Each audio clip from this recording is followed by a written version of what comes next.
புரட்சித்தருடைய சிறை 18/8/1995 ஆண்டு திறக்கப்பட்டது. தமிழகத்துடைய முன்னாள் முதலமைச்சர்,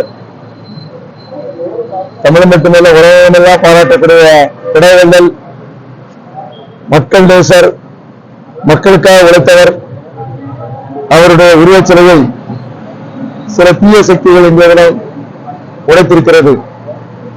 இது சம்பந்தமாக உடனடியாக காவல்துறை நடவடிக்கை எடுத்து அவர்களை கைது செய்ய வேண்டும்.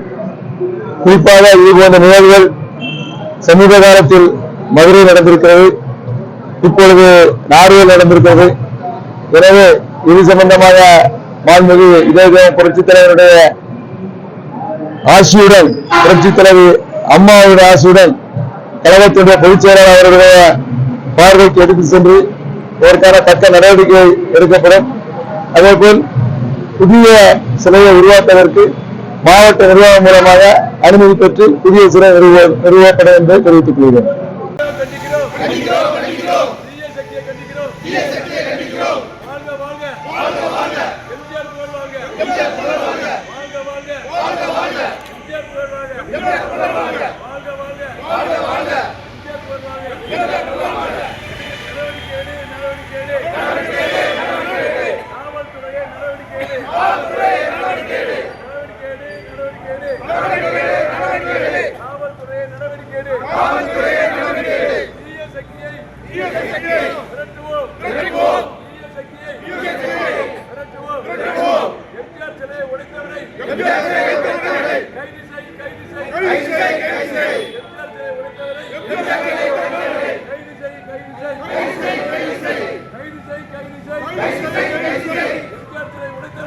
கைது